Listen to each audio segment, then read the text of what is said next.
اللہ الرحمن الرحیم۔ آج انشاءاللہ مختصر طریقے سے 5ویں سپارے کا خلاصہ بیان ہوگا۔ تو 5ویں سپارے میں اللہ رب العزت نے بہت سارے احکام وہ ہیں جو میاں اور بیوی کے درمیان، یعنی نکاح کے اور طلاق کے بہت سارے مسائل 5ویں سپارے کے اندر ہیں۔ تو ہم تھوڑا مختصر وہ کچھ چیزیں بیان کریں گے۔ سب سے پہلے اللہ رب العزت نے ارشاد فرمایا 5ویں سپارے کے اندر، الرجال قوامون علی النساء بما فضل اللہ بعضهم علی بعض، کہ اللہ رب العزت نے مردوں کو عورتوں پر سردار بنایا ہے کہ اپنے فضل سے کچھ لوگوں پر فضیلتیں عطا فرمائی ہیں، اور فرمایا کہ فالصالحات قانتات حافظات للغیب بما حفظ اللہ، کچھ عورتیں وہ ہیں جو نیک ہیں، شکر گزار ہیں اور اپنی عزت کی حفاظت کرنے والی ہیں۔ تو فرمایا واللاتی تخافون نشوزہن، اور کچھ عورتیں وہ ہیں جن سے تمہیں خوف ہے کہ وہ نافرمانی کریں گی، فائزوہن، تو ان کے بارے میں اللہ نے فرمایا کہ فائزوہن، تو پہلے ان کو پھر پیار سے سمجھاؤ، اگر وہ نافرمانی کرتی ہے تو ان کو پیار سے سمجھاؤ۔ پھر واہجروہن فی المضاجع، پھر بھی نہیں سمجھتی تو ان کے بستروں کو الگ کر دو، کچھ دنوں کے لیے ان کا بستر کیا کر دو، الگ کر دو۔ اچھا، پھر اس کے بعد پھر بھی نہیں سمجھتی تو فضربوہن، تو پھر ان کی کیا کرو، کٹائی کرو۔ تو یہ بھی اللہ رب العزت نے عورتوں کو سمجھاتے ہوئے، تو مارنے کا بھی جو حکم ہے کہ پہلے آپ نے ان کو نصیحت کرنی ہے، سمجھانا ہے، ان سے بستر الگ کرنا ہے، اس کے بعد جا کر جب کوئی حد نہیں رہی تب بھی مارنے کا حکم ہے، لیکن وہ بھی اتنا خاص نہیں کہ آپ اتنا ماریں کہ ان کی ہڈیاں ٹوٹ جائیں یا ڈنڈے کا استعمال کریں، یعنی وہ آپ نے مارنا ہے اس کی اصلاح کے لیے، تو اصلاح کے لیے جتنا ہو سکے، جتنا آپ کو معلوم ہے۔ تو پھر فرمایا فَإِنْ أَطَعْنَاكُمْ فَلَا تَبْغُوا عَلَيْهِنَّ سَبِيلًا إِنَّ اللَّهَ كَانَ عَلِيًّا كَبِيرًا، اگر وہ تمہاری اطاعت کر رہے ہیں تو پھر تمہارے لیے کوئی اجازت نہیں ہے کہ تم ان پر اور سرکشی کرو۔ پھر آگے فرمایا فَإِنْ خِفْتُمْ شِقَاقَ بَيْنِهِمَا فَبَعَثُوا حَكَمًا مِّنْ أَهْلِهِ وَحَكَمًا مِّنْ أَهْلِهَا، یہ مسئلہ جو ہے ہر بندہ ذہن نشین کر لے، یہ آج کے جو معاملات کے اندر یہ بہت خاص بات ہے۔ تو اگر فرمایا کہ اگر ان دونوں کو آپس میں اختلاف یا لڑائی کا کوئی خوف ہو تو پھر کرنا کیا چاہیے، فَبَعَثُوا حَكَمًا مِّنْ أَهْلِهِ وَحَكَمًا مِّنْ أَهْلِهَا، تو ایک مرد کے گھر والوں کی طرف سے کوئی بڑا چلا جائے اور ادھر عورت کے گھر والوں کی طرف سے کوئی بڑا آ جائے، تو آپس میں بیٹھ کر معاملات کو حل کر دیں۔ ان یرید اصلاحا یوفق اللہ بینہما، اگر وہ دونوں کوشش کریں اصلاح کی تو اللہ پاک ان کے درمیان موافقت پیدا کر دے گا، محبت پیدا کر دے گا۔ ان اللہ کان علیما خبیرا، بے شک اللہ علم والا،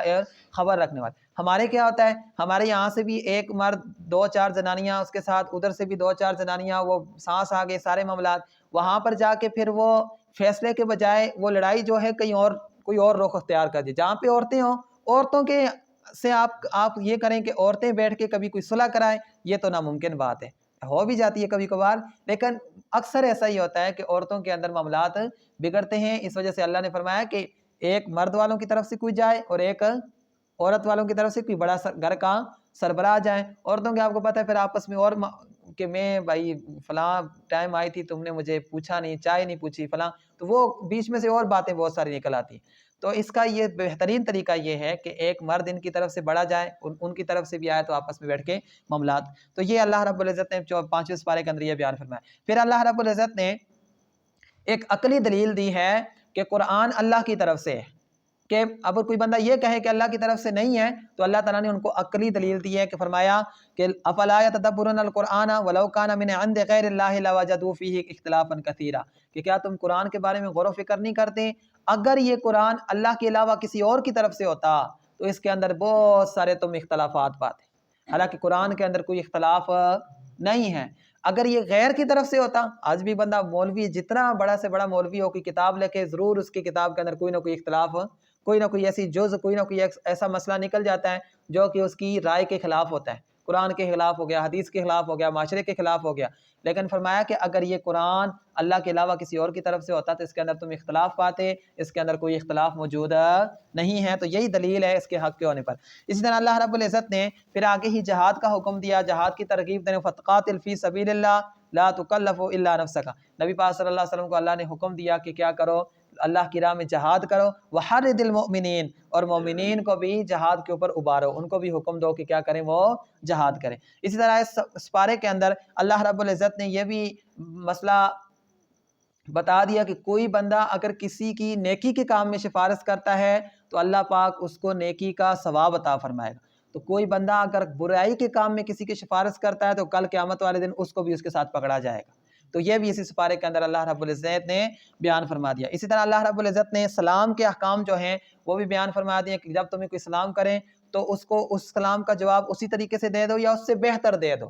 اس سے بہتر کیا ہے؟ کوئی بندہ کہے السلام علیکم، آپ کہیں وعلیکم السلام ورحمۃ اللہ وبرکاتہ، اب یہ اس سے کیا ہو گیا ہے؟ بہتر ہو گیا۔ اسی طرح اس سپارے کے اندر اللہ رب العزت نے منافقین کے خلاف جہاد کا بھی حکم دے دیا۔ بہت ساری آیات ہیں کہ اللہ پاک جو لوگ دل سے کہتے تھے، اوپر سے کہتے تھے ہم مسلمان ہیں، اندر سے وہ لوگ کافر تھے، ان کے بارے میں بھی اللہ نے حکم دے دیا کہ ان کے ساتھ بھی کیا کرو؟ جہاد کرو۔ اسی طرح اسی سپارے کے اندر اللہ رب العزت نے اگر کوئی بندہ جان بوجھ کر کسی کو قتل کرتا ہے تو اس کے حوالے سے اللہ نے فرمایا کہ اس کے بدلہ قصاص ہوگا۔ جو کسی کو انجانے میں قتل کرتا ہے، یعنی مطلب غلطی سے کوئی بندہ کسی سے قتل ہو جائے تو اس کا بدلہ قصاص نہیں ہے، اس کا بدلہ دیت ہے، یعنی وہ دیت دے گا۔ 100 اونٹ جو اس کے اس ٹائم مقرر تھے کہ 100 اونٹ دیت میں دیے جائیں گے۔ تو قتل خطا جو یعنی غلطی سے قتل ہو جائے اس کا بدلے میں دیت دی جاتی ہے، اور جان بوجھ کر قتل کے بدلے میں قصاص ہوتا ہے۔ اور قتل کی سزا اللہ نے کیا بنوائی؟ وَمَن يَقْتُلْ مُؤْمِنًا مُتَعَمِّدًا، کہ جو کسی مسلمان کو جان بوجھ کر قتل کرے گا فَجَزَاؤُهُ جَهَنَّمُ خَالِدًا فِيهَا، تو اس کی جو سزا ہے وہ جہنم ہے اور وہ اس میں ہمیشہ رہے گا۔ اب یہ قاتل کی سزا ہے۔ وَغَضِبَ اللَّهُ عَلَيْهِ، اللہ پاک اس پر غضبناک ہوئے گا۔ وَلَعَنَهُ، اللہ کی اس پر لعنت برسے گی۔ وَأَعَدَّ لَهُ عَذَابًا عَظِيمًا، اور اللہ پاک نے اس کے لیے بہت بڑا عذاب تیار کیا ہوا ہے۔ تو لہٰذا کسی کو قتل کرنا یہ اتنا بڑا سخت اور کبیرہ گناہ ہے۔ اسی طرح اسی سپارے کے اندر اللہ رب العزت نے یہ بھی بیان فرما دیا کہ کسی کو دنیاوی فائدے کے لیے کسی کو کافر کہہ کے اس کو قتل نہ کرو، یعنی کوئی مسلمان ہے پہلے اس کو اوپر کفر کا فتویٰ لگا دو، اپنی دنیاوی مفاد کے لیے اس کو پھر قتل کر دو۔ اس میں بھی اللہ رب العزت اس سے بھی منع فرما دیا، یا ایھا الذین آمنوا اذا ضربتم فی سبیل اللہ فتبینوا، کہ اے ایمان والو جب تم جنگ کرنے لگو یا جنگ کے لیے نکلو تو پہلے تحقیق کر لو کہ اگلے جو ہیں وہ کافر ہیں یا مسلمان ہیں۔ ایسا نہ ہو کہ آپ کے ہاتھوں مسلمان کوئی شہید ہو جائے تو کل اس کی بھی آپ سے پوچھ ہوگی، یا ایسا نہ ہو کہ آپ مال کی لالچ میں، آپ کو مال دیا جائے، مال کی لالچ میں آپ کیا کریں؟ خاموش ہو جائیں۔ آج فلسطین کا مسئلہ ہے نا، اس کے اندر بہت ساری کنٹریاں ایسی ہیں جو خاموش ہے، مال لے کے کل انہوں نے بھی جواب دینا ہے۔ تو کیونکہ یہ آج ان معصوموں کی ایک کل پرسوں کا واقعہ ہے کہ افطاری کے ٹائم وہ افطاری کے لیے لائن میں کھڑے تھے، انہوں نے اوپر سے حملہ کیا اور بہت سارے بچے شہید ہو گئے۔ تو اب سارے مسلم ممالک خاموش ہیں، تو یہ سارے کے سارے اس میں کیا ہیں؟ کل پکڑے جائیں گے۔ اللہ پاک ان کو محفوظ رکھے، ان فساد اور یہودیوں کو اللہ پاک نیست و نابود فرمائے۔ لیکن کہنے کا مطلب یہ ہے کہ کل قیامت والے دن سب کھڑے ہوں گے اور سب سے کیا نام ہے؟ امت محمدیہ صلی اللہ علیہ وسلم سب سے پوچھ ہوگی، سب سے پوچھا جائے گا۔ تو اسی طرح آگے اللہ رب العزت نے ارشاد فرمایا، اب پھر وہی بات آ گئی، لا یستوی القاعدون من المؤمنین غیر اولو الضرر، کہ جو عذر کے بغیر جو لوگ اپنے گھروں میں بیٹھے ہوئے ہیں اور مجاہدین کے ساتھ نکل کے جنگ نہیں کر رہے، تو اللہ تعالیٰ نے فرمایا کہ والمجاہدون فی سبیل اللہ، اور وہ لوگ جو اللہ کی راہ میں جہاد کر رہے ہیں، اللہ نے فرمایا یہ کبھی بھی برابر نہیں ہو سکتے۔ اللہ تعالیٰ نے جہاد کرنے والوں کو فضیلت عطا فرمائی ہے، ان کا کل قیامت والے دن درجہ بھی بلند ہوگا، اور اللہ پاک نے ان کے لیے اچھائی کا ان کے ساتھ وعدہ فرمایا ہے، اور ان کو اللہ پاک اجر عظیم عطا فرمائے گا۔ تو یہ فلسطین کے مسلمان جو ڈٹے ہوئے ہیں، یہ ہم جو ان کے برابر کبھی بھی نہیں ہو سکتے۔ ہماری نمازیں، روزے، زکاتیں ساری کچھ ہیں ادھر ہو جائیں، ان کا ایک مرتبہ اللہ کی راہ میں کھڑے ہو کر نعرہ تکبیر بلند کرنا، ہمارے سارے پاکستان کی باتیں ایک طرف، ان کے ایک مجاہد کی عبادت ایک طرف ہو جائے گی۔ یہ اللہ پاک کتنا ان کو اجر عطا فرمائے گا، کیونکہ وہ کافروں کے مقابلے میں ڈٹے ہوئے ہیں اسلام کے لیے۔ اور سب سے بڑی بات، ہمارا جو بیت قبلہ اول ہے اس کی وہ حفاظت کریں، حالانکہ یہ پوری امت کا کام ہے اس کی حفاظت کرنا، لیکن وہ صرف نہتے کھڑے ہوئے ہیں اور اس کی کیا کر رہے ہیں؟ حفاظت کر رہے ہیں، تو ان کو اللہ پاک نے بڑا درجہ عطا فرمایا۔ اسی طرح اسی سپارے کے اندر اللہ رب العزت نے ہجرت نہ کرنے والوں کی موت کے وقت حالت بیان فرمائی ہے۔ جب اللہ اور اس کے رسول صلی اللہ علیہ وسلم نے ہجرت کا حکم دے دیا تو کچھ لوگ جو تھے اپنی دنیاوی مفاد کے لیے، زمینوں کے لیے ہجرت نہیں کی، تو ان کے بارے میں اللہ نے فرمایا کہ جن لوگوں نے ہجرت نہیں کی ان کے لیے، حالانکہ اللہ کی زمین وسیع تھی، اللہ نے ان کے لیے زمین کے اندر غنیمتیں اور بہت کچھ رکھا ہوا تھا، اس کے باوجود بھی انہوں نے معصیت نہیں کی، تو ان قریب وہ کیا نام ہے؟ بہت بڑا عذاب چکھیں گے۔ یہ اس وقت کے مسلمان، اور جنہوں نے ہجرت کی ان کے بارے میں فرمایا کہ جو اللہ کی راہ میں ہجرت کرنے والے ہیں ان کو اللہ پاک خیر کثیر عطا فرمائے گا۔ دیکھو نا، جن لوگ مہاجر صحابہ نے وہ مکہ شریف سے ہجرت کر کے اپنے زمینیں، اپنے سب کچھ چھوڑ کے اللہ رسول کے لیے ہجرت کی مدینہ شریف، پھر ایک وقت آیا کہ اللہ تعالیٰ نے روم اور شام کی بادشاہت عطا فرمائی، فارس کا ان کو بڑے بڑے صحابہ جو غریب صحابہ تھے، وہ صحابہ جو پھر تھے فارس اور ملک شام اور بڑی بڑی حکومتوں کے گورنر لگے ہوئے تھے، حالانکہ ان کو دنیا کی لالچ نہیں تھی، لیکن اللہ تعالیٰ نے وہ وعدہ سچ فرمایا کہ پھر اللہ تعالیٰ نے دنیا ان کے قدموں میں ڈال دی۔ تو یہ جو ہے ان کا بھی اللہ رب العزت اس میں، اسی طرح نماز خوف کا جو طریقہ ہے وہ بھی اللہ رب العزت نے اسی سپارے میں بیان فرمایا۔ اب نماز خوف کیا ہوتی ہے؟ حالت جنگ کے اندر بھی نماز معاف نہیں ہے، کہ جب جنگ ہو رہی ہو، سخت جنگ ہو رہی ہو، تو اس وقت حکم یہ ہے کہ 2 گروپ بن جائیں، ایک گروپ اسلحے کے ساتھ ادھر جا کے ان کی کیا کرے، ان کے ساتھ جنگ کرے، دوسرا گروپ آ کے امام کے پیچھے 2 رکعتیں پڑھ کے جائے، اگر 4 رکعتی نماز ہے 2 رکعتیں پڑھ کے واپس چلے جائیں، تو پھر وہ دوسرے آئیں، دوسرے آ کے 2 رکعتیں ان کے پیچھے پڑھیں، پھر یہ چلے جائیں، وہ آ کے اپنی نماز پوری کر لیں، پھر دوسرے آ کے اپنی نماز پوری کر لیں، اس کو بولتے ہیں نماز خوف۔ اگر 1 رکعت ہے تو پھر 1 رکعت پڑھ کر کے پڑھیں۔ تو نماز خوف کا طریقہ جو ہے وہ بھی اللہ نے اس میں بیان فرمایا ہے، لیکن اس سے یہ بھی معلوم ہوتا ہے کہ نماز کی معافی کسی حالت میں بھی نہیں ہے، جنگ کی حالت میں نہیں ہے، تو پھر بندہ عام معاملات میں بحثوں کی وجہ سے معافی ہو جائے نہ، کپڑے خراب ہے معافی ہو جائے، کبھی بھی نہیں ہونے لگی۔ تو اللہ رب العزت نے اسی سپارے کے اندر نماز کا بھی اسی طریقے سے حکم بیان فرمایا۔ اسی طرح اللہ رب العزت نے ان لوگوں کے بارے میں جو خیانت کرتے ہیں، اللہ رب العزت نے فرمایا کہ ان لوگوں کے معاملے میں کوئی بھی بندہ ان کا ساتھ نہ دے، یعنی ان کی طرف سے کوئی بندہ جھگڑا نہ کرے، جو خیانت دار لوگ ہیں وہ ویسے ہی برے لوگ ہیں، تو کوئی بندہ ان کے ساتھ مل کے ان کی طرف سے جھگڑا کرنا شروع کر دیں کہ نہ بابا نہ، تو اللہ نے فرمایا ان کے لیے اللہ تعالیٰ یہ خیانت کرنے والوں کو اور گناہ گاروں کو پسند نہیں فرماتا، تو جو خیانت دار ہیں ان کا ساتھ دینا بھی برا ہے، اس سے بھی اللہ نے معاف فرما دیا۔ اس طرح حضور کے علم کے بارے میں بھی اللہ نے اس پارے میں ارشاد فرما دیا، وَعَلَّمَكَ مَا لَمْ تَكُنْ تَعْلَمْ، کہ محبوب کریم صلی اللہ علیہ وسلم جو کچھ آپ کو نہیں معلوم تھا ہم نے آپ کو ہر چیز کا علم عطا فرما دیا، وہ بھی اسی سپارے کے اندر ذکر ہے۔ اسی طرح اللہ رب العزت نے فرما دیا کہ کن لوگوں کی مجلسوں میں بیٹھنا ہے، فرمایا جو ہم صدقے کا حکم دیتے ہیں،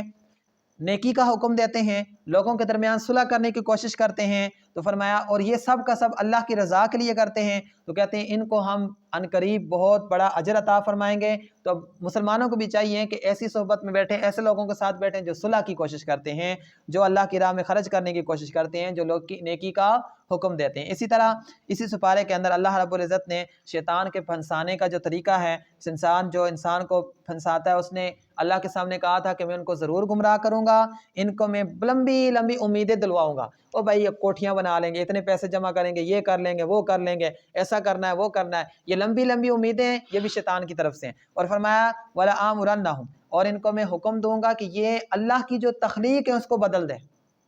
اللہ نے جس طرح پیدا کی ہے اس کو بدل کے، اب یہ داڑھی کٹوا دینا، یہ اپنا چہرہ صاف کر دینا، یہ شیطان کی طرف سے یہ حکم ہوتا ہے کہ وہ کیا کرے، جو اللہ نے اس کو جس طرح کا اللہ نے پیدا کیا ہے وہ اس خلقت کو چینج کر کے دوسری خلقت، اللہ نے کیا پیدا کیا ہے کہ مرد کے چہرے پہ داڑھی ہو اور عورت کے چہرے پہ داڑھی، لیکن ہمارے مرد کیا ہے، عورت بننے کی کوشش آلو کی طرح ہر جمعے کو بھائی صبح صبح چھیل کے گٹر میں پھینک دیتے ہیں، حالانکہ سنت کا ثواب، سنت رسول یہ مرد کی زینت ہے۔ اور ایک اللہ کے کچھ فرشتے ہیں جو اس بات پر ہی مقرر ہیں، ان کی تسبیح یہ ہے کہ اللہ پاک یعنی وہ اپنی تسبیح کے اندر سبحان الحی الذی زین الرجال باللحیہ، کہ اس طرح کے الفاظ ہیں کہ اللہ اس پاک ذات کی تسبیح اور حمد کہ جس نے مردوں کو داڑھی کے ذریعے خوبصورتی بخشی ہے۔ اب یہ مردوں کی خوبصورتی ہے، لیکن یہ شیطان کا حکم ہوتا ہے کہ وہ کیا کرتا ہے، انسان کو ورگلا کر اللہ کی جو تخلیق ہے اس کو ختم کرنے کی اور اس کو تبدیل کرنے کی کوشش کرتا ہے۔ اسی طرح اسی سپارے کے اندر اللہ رب العزت نے جو عورت اور شوہر کے جو جھگڑے ہیں ان کے بارے میں بھی اللہ رب العزت نے ایک اور مسئلہ یہاں پہ بیان ہوا کہ اگر کسی مرد کی 2 عورتیں ہیں تو اللہ تعالیٰ نے ارشاد فرمایا کہ ان دونوں کے درمیان تم عدل کرنے کی کوشش کرو، اور ایسا نہ ہو کہ تم ایک کی طرف زیادہ مائل ہو جاؤ دوسری کو چھوڑ دو، اور تمہارا دل میں اندر بات یہ ہو کہ چلو میں دونوں کو کسی نہ کسی طریقے سے راضی کر دوں، تو اللہ نے فرمایا اس طرح تم ان کو دونوں کو راضی نہیں کر سکتے، کچھ بھی کر لو یہ تم سے راضی، تم یہ کرو کہ جو اللہ نے حکم دیا دونوں کے حقوق پیدا کرو، اگر تم حقوق پیدا کرو تب بھی ایک تم پہ ناراض ہو جائے گی یا دوسری تم پہ ناراض ہو جائے گی۔ تو فرمایا کہ جب ان دونوں کا آپس کے معاملات میں بات آ جائے تو تم نے صرف اور صرف اللہ کا حکم اور اس کے رسول صلی اللہ علیہ وسلم کی رضا اور ان کے فرامین کو آگے رکھ کے ان کے درمیان معاملات کرو۔ اگر ایک ناراض بھی ہوتی ہے دوسری کی وجہ سے، دوسری ناراض بھی ہوتی ہے ایک کی وجہ سے، کان اللہ غفور الرحیم، اللہ پاک تو ہے تمہاری بخشش فرمایا گیا، تم پر رحم فرمائے گا، ان کے آپس کے معاملات ان تک رہیں گے، ٹھیک ہے نہیں۔ تو اس کے درمیان اللہ رب العزت نے یہ بات بھی بیان فرما دی۔ اسی طرح بیویوں کے درمیان عدل کرنے کا بھی حکم دیا ہے اللہ نے کہ اگر 2-4 بیویاں رکھنی ہیں تو ان کے درمیان عدل بھی کرنا ہے۔ ایک اور خاص مسئلہ اس کے اندر یہ ہے، اللہ نے فرمایا کہ یا ایھا الذین آمنوا کونوا قوامین بالقسط شہداء اللہ ولو علی انفسکم او الوالدین او الاقربین والاقربین۔ اب یہ بہت حساس مسئلہ ہے کہ جب گواہی کا موقع آئے تو اس وقت تم اللہ کے لیے وہ گواہی دو جو حق کی ہو، اگرچہ وہ تمہارے جانوں کے خلاف ہو، تمہاری والدین کے خلاف ہو، تمہارے قریبی رشتہ داروں کے خلاف ہو، لیکن گواہی وہی دینی ہے جو کہ حق کی ہے۔ تو یعنی یہاں پر 5ویں سپارے میں یہ بھی حکم ہے کہ حق کی گواہی دینا یہ بھی ضروری ہے۔ اسی طرح منافقین کا اللہ رب العزت نے اس کے اندر انجام بیان فرما دیا کہ پہلے جو مسلمان ہوئے، پھر کافر ہوئے، پھر مسلمان ہوئے، پھر کافر ہوئے، پھر ان کا کفر بڑھ گیا، تو اللہ نے فرمایا کہ ان کو خوشخبری دے گا کہ ان کے لیے کل قیامت والے دن دردناک عذاب ہے۔ ان المنافقین فی الدرک الاسفل من النار، کہ منافقین جہنم کے سب سے نچلے درجے میں ہوں گے، یہ بات بھی اسی سپارے کے اندر بیان ہے۔ اور آخری بات وہ یہ ہے، اللہ رب العزت نے بیان فرمایا کہ وہ لوگ جو عذاب سے محفوظ رہیں گے،